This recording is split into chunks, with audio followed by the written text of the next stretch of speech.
नमस्कार किसान भाइयों, स्वागत है आपका आपकी पसंदीदा फसल क्रांति यूट्यूब चैनल में। कृषि की वीडियो देखने के लिए और कृषि की जानकारी के लिए आज ही हमारे चैनल को सब्सक्राइब करें और बेल आइकन दबाना ना भूलें ताकि आपको समय पर कृषि से संबंधित जानकारी मिलती रहे। डॉक्टर साहब नमस्कार। नमस्कार। मैं राजवीर सिंह फसल क्रांति साहब, तो आप अपने बारे में थोड़ा सा इंट्रोडक्शन दें। मेरा नाम डॉक्टर संजय सिंह है। मैं GB Pant university of agriculture and technology Pantnagar से ग्रेजुएट कृषि अभियंत्रण में हूँ तथा पोस्ट ग्रेजुएशन मैंने रीजनल इंजीनियरिंग कॉलेज भोपाल से किया हुआ है तथा पीएचडी मैंने सरदार वल्लभ भाई पटेल से ही प्रारंभ किया है। मैं यहाँ पर कृषि विज्ञान केंद्र चित्तौड़ा पर एज ए एसोसिएट डायरेक्टर कार्यरत हूँ और कृषि अभियंत्रण से संबंधित कार्य देख रहा हूँ।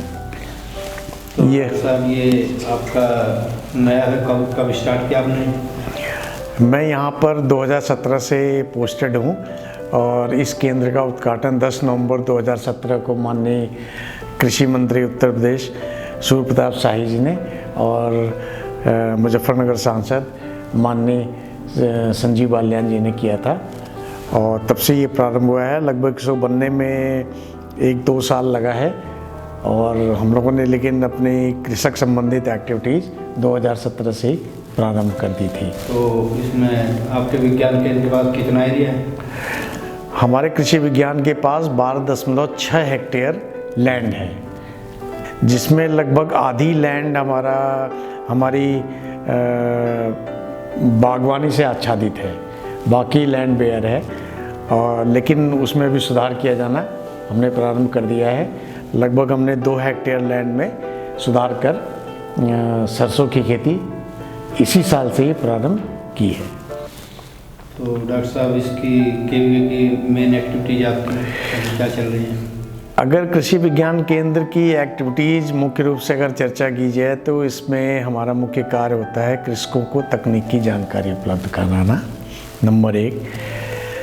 दूसरी एक्टिविटीज़ है कृषकों को तकनीकी प्रशिक्षण देना जिससे वो अपने कृषि से संबंधित कार्य या कृषि पे बेस्ड औद्योगिक कार्य प्रारंभ कर सकें। इससे संबंधित हम लोग ट्रेनिंग देते हैं।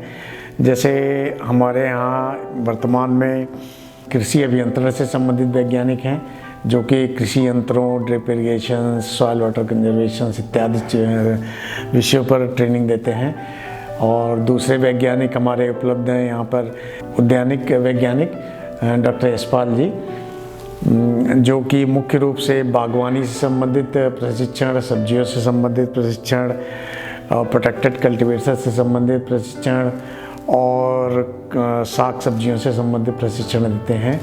और तीसरे वैज्ञानिक हमारे प्रसार संबंधित हैं जो अन्य प्रसार से संबंधित कृषि तकनीकों का प्रसार किस तरह प्रभावित तरीके से किया जा सके इससे संबंधित कार्य देख रहे हैं। तो डॉक्टर साहब जो आजकल जैविक खेती के लिए प्रोत्साहित किया जा रहा है, गवर्नमेंट का विशेष ध्यान है इस पर जी, तो इसके लिए भी आप कुछ कैंप वगैरह की या डेमोन्स्ट्रेशन वगैरह कुछ करते हैं? बिल्कुल बिल्कुल। आज वर्तमान परिदृश्य ये है कि हमने अपनी भूमि की दशा, खास करके भूमि की दशा रसायनों का और पेस्टिसाइड्स का, कीटनाशकों का उपयोग करके भूमि और जल दोनों की दशा हमने खराब कर ली है। तो इस संबंधित हमारे यहाँ एक विशेष फसल अवशेष संबंधित प्रोग्राम, रिगरस प्रोग्राम चल रहा है, एक तरह से बहुत गहन प्रशिक्षण चल रहा है और हम गांव में जाके कृषकों को प्रशिक्षित कर रहे हैं कि भाई हम अपने भूमि की दशा, पानी की दशा को किस तरह से फसल अवशेष प्रबंधन कर सुधार करें। तो इससे संबंधित हमने लगभग 2 साल से कार्य कर रहे हैं, जिसके फलस्वरूप जो कृषक भाई गन्ने की पत्तियों में और पराली में आग लगा रहे थे उनमें लगभग काफ़ी कमी आई है। अगर हम वर्ष 2019 के आंकड़े को देखें तो हमारे ज़िले के अंदर लगभग 84 घटनाएं खेतों में फसल अवशेषों को जलाने में घटी थी, किंतु ये वर्तमान में घटकर लगभग 40 हो गई हैं। इससे पहले साल लगभग 62 घटनाएं घटी थी, जबकि वर्तमान में 40 हो गई। तो इस प्रशिक्षण का और इस प्रचार प्रसार का कृषकों के ऊपर काफ़ी प्रभाव पड़ रहा है। इससे संबंधित मुख्य रूप से हमारे पास फसल अवशेष संबंधित मशीनें हम कृषकों को मुफ्त में उपलब्ध कराते हैं, और यदि छोटे और मझले किसान हैं तो उनको साथ में हम ट्रैक्टर भी उपलब्ध कराते हैं। केवल तेल का खर्च कृषकों को वहन करना होता है और समस्त मशीन वो चला सकते हैं। लेकिन जैसे RI पूसा द्वारा जो एक डिकम्पोजर निकाला गया था, जी, उसका भी प्रयोग करते हैं? बिल्कुल, पूसा का डिकम्पोजर जो कैप्सूल के रूप में उपलब्ध है, हमने पूसा से मंगवाया है और लगभग हमने इस वर्ष 300 से ऊपर कृषकों को, 296 कृषक हैं जो पराली वाले कृषक हैं उनको उपलब्ध कराया, और बाकी जो गन्ने वाले कृषक हैं, गन्ने की पत्तियों में किस तरह से फसल अवशेष प्रबंधन किया जाए, इस कैप्सूल का किस तरह से उपयोग किया जाए, इसका गहन प्रशिक्षण दिया गया और उनको उपलब्ध कराया गया, बिल्कुल फ्री, कोई शुल्क नहीं लिया गया है। तो उससे क्या किसान प्रभावित हुए? बिल्कुल, बहुत ज़्यादा प्रभावित हैं, और इस समय वो काफ़ी किसान इसका इस्तेमाल कर रहे हैं। खास करके गन्ने का एरिया है, गन्ने के किसान हैं, और पहले अपने गन्ने की कटाई अभी इस समय चल रही है, गन्ने का मिल में भेजा जा रहा है। जो भी खेत खाली हो रहा है उसमें जो पत्तियां हैं उन पे हम मल्चर उनको फ्री देते हैं और वो चलाते हैं। तत्पश्चात वो डिकम्पोजर का भी इस्तेमाल कर काफ़ी फ़ायदा उठा रहे हैं। तो कृषक भाई, डिकम्पोजर के रिजल्ट आपके उस नज़र में अच्छे हैं? हाँ बिल्कुल, बहुत ज़्यादा अच्छे हैं, बहुत ज़्यादा अच्छे हैं। यदि कोई किसान पिछले वर्ष हमने जिनको दिया था उन्होंने डिकम्पोजर का इस्तेमाल किया है, तो प्रति हेक्टेयर कम से कम 100 से 200 कुंटल गन्ने की उपज में वृद्धि हुई है, केवल डिकम्पोजर इस्तेमाल करते हुए। केवल उन्होंने डिकम्पोजर इस्तेमाल करना एक एडिशनल काम किया है, बाकी जो कृषक सस्य क्रियाएँ हैं पूर्वतः जो कर रहे थे वही रही हैं।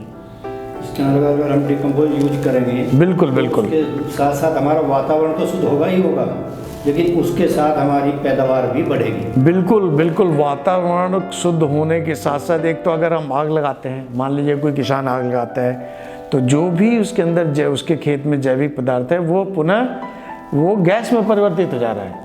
और जैविक पदार्थ के अंदर एक गुण होता है कि ये जमीन की मृदा के स्वास्थ्य की रक्षा करता है तथा मृदा के अंदर जल धारण करने की क्षमता बढ़ाता है तथा पोषक तत्वों को धारण करने की क्षमता भी बढ़ाने का कार्य करता है। यदि कृषक भाई आग लगाते हैं तो इसका मतलब जल धारण करने की क्षमता में कमी ला रहे हैं अपने खेतों में, और पोषक तत्वों को धारण करने की भी साथ में क्षमता कम कर रहे हैं। यदि हम इन डिकम्पोजर और मल्चर का इस्तेमाल, मल्चर मशीन का इस्तेमाल करते हैं, तो ये दोनों ही वृद्धि हो रही है। इसी कारण जो गन्ने की किसानों में 100 से 150 कुंटल प्रति हेक्टेयर वृद्धि हुई है, यही दो मुख्य रूप से कारण है कि जमीन का स्वास्थ्य काफ़ी बेहतर हुआ है पहले साल ही। तो आपके क्षेत्र में जो है कुछ जैविक खेती का प्रोग्रेस है? कुछ किसान जैविक खेती करना चालू किए हैं और उन्होंने सर्टिफिकेशन भी लिया हुआ है इसमें। तो खास करके अगर मान लीजिए 1 हेक्टेयर से 2 हेक्टेयर अगर मान लीजिए क्षेत्रफल है उनका खेत का, तो उनके लिए एक गाय ही जो देसी नस्ल की है पर्याप्त है, जिसके माध्यम से वो जीवामृत का प्रयोग कर सकते हैं तथा गौमूत्र के माध्यम से फसल में कीट प्रबंधन भी कर सकते हैं।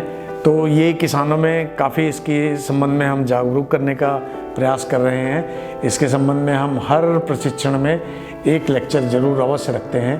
अपने एक किसी विशेष वैज्ञानिक को भी बुलाते हैं कि मतलब पूरे अच्छी तरह से इसके बारे में जानकारी दें, और इसमें हम कृषि विभाग का भी सहयोग लेते हैं। तो इसके बारे में आप जो है वो किसानों को कुछ अवगत कराना चाहेंगे? इस बारे में मैं किसान को यह अवगत कराना चाहूँगा कि अगर कीटनाशकों का उपयोग निर्धारित मात्रा से अधिक न करें, उसके स्थान पर जैविक रूप से जो कीटनाशक IPM प्रयोग करें, IPM विधि प्रयोग करें, जैविक कीटनाशक प्रयोग करें तो ज़्यादा बेहतर होगा, जिससे हमारे भूमि, वातावरण, जल तीनों प्रभावित होने से बच जाएंगे। क्योंकि हम जब भी अभी वर्तमान में प्रयोगशाला में खास करके मुजफ्फरनगर के जल की टेस्टिंग कर रहे हैं तो लगभग 15 ppm यूरिया पानी में उपलब्ध होना चालू हो गया है। ये एक बहुत सोचनीय और चिंतनीय विषय है, इस पर हमें मुख्य रूप से ध्यान देना पड़ेगा। और इस संबंध में हमारा कृषि विज्ञान केंद्र प्रयासरत है। तो डॉक्टर साहब, जैसे ये पराली वगैरह जलाते हैं और इसको अगर हम रोक देते हैं तो इससे क्या ज़मीन पे इफेक्ट पड़ता है?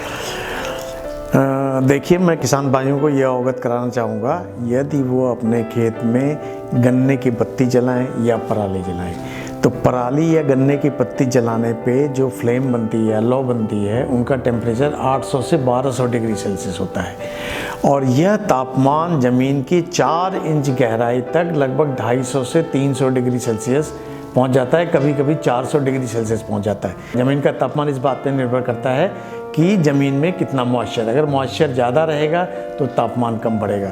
लेकिन कितना भी तापमान बढ़े तो जो ज़मीन में हमारा जैविक कार्बन या ऑर्गेनिक कार्बन है, इस तापमान की वजह से पुनः वाष्पीकृत हो जाता है।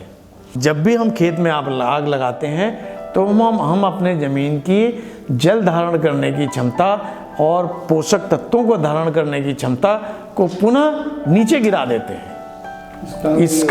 इसका नुकसान किसानों को बहुत बुरी तरीके से उठाना पड़ता है। साथ में एक और घटना होती है, जो हमारे मित्र कीट हैं, मित्र जीवाणु हैं, क्योंकि एक ज़मीन के अंदर एक फ्लोरा फौना भी है, वो भी पूर्ण रूप से नष्ट हो जाता है। तो किसान भाइयों को इस चीज़ को बड़ी सीरियसली लेना पड़ेगा। अगर ऐसा करते हैं, इसको फसल अवशेष प्रबंधन के माध्यम से जैविक कार्बन को बढ़ाना है, न कि घटाना है। आग के माध्यम से तो और जितना भी जैविक कार्बन है वो और घट जा रहा है, जबकि फसल प्रबंधन के माध्यम से इसको बढ़ाना है। वर्तमान अवस्था में जब हम अपनी ज़मीन का टेस्ट करते हैं, आपकी ज़मीन का टेस्ट करते हैं किसान भाइयों, तो वर्तमान में 0.3% जैविक कार्बन रह गया है, जबकि इसका प्रतिशत कम से कम 0.8% या 1% के आसपास होना चाहिए। यानी कि 1 एकड़ खेत के अंदर लगभग 12 टन जैविक कार्बन होना चाहिए, जो कि 3.6 टन पहुंच गया है। जबकि अगर हम फसल अवशेष को यदि हम प्रबंधन करते हैं और जैविक कार्बन या ऑर्गेनिक कार्बन में कन्वर्ट करते हैं तो मात्र 6% यानी 6 किलो कार्बन जैविक कार्बन मिलता है। तो इसका मतलब कि किसान भाइयों को इस बात को बहुत ही सीरियस लेना है कि हमें अपने खेतों में जैविक कार्बन को फसल अवशेष प्रबंधन के माध्यम से कई सालों तक करना पड़ेगा, तब हम जैविक कार्बन की पूर्ति कर पाएंगे अपने खेतों में। तब जाकर ज़मीन के पोषक तत्वों को धारण करने की क्षमता और जल धारण करने की क्षमता बढ़ेगी। मतलब ये डॉक्टर साहब, जो हम जो है 4 से 6 इंच ज़मीन यूज करते हैं फसल में मोस्टली वो टोटल ज़मीन हमारी जो है टेम्परेचर से 300-400 तक प्रभावित होती है। हाँ, 300-400 डिग्री सेल्सियस तक प्रभावित होती है, जिसमें जो जैविक कार्बन रहता है वो पुनः वाष्पीकृत हो जाता है, यानी कि गैस बन जाता है, तो और ख़त्म हो जाता है आग लगाने की वजह से। और जबकि किसान समझता है कि कार्बन मिल गया, कार्बन के मिलने की वजह से उसकी मिट्टी काली हो गई, तुम्हारी मिट्टी अच्छी हो गई, जबकि हो गया उल्टा। मतलब जो ऊपर की परत काली होती है उस समय कार्बन ना मिलकर तो ऐसे जलती है फिर जमीन में। अरे मैं आपको इस चीज़ को, किसान भाइयों को, आपको बड़े सरलतम माध्यम से समझाना चाह रहा हूँ। यदि कूड़ी की खाद है, उसके ढेर को आप 1 फीट गहराई तक खोदें गर्मी के महीने पे, तो आपको उसमें नमी मिलेगी। जबकि उतनी ही ऊंचाई के ढेर को, मिट्टी के ढेर को 1 फीट तक खोदेंगे तो वहाँ पर नमी नहीं मिलेगी।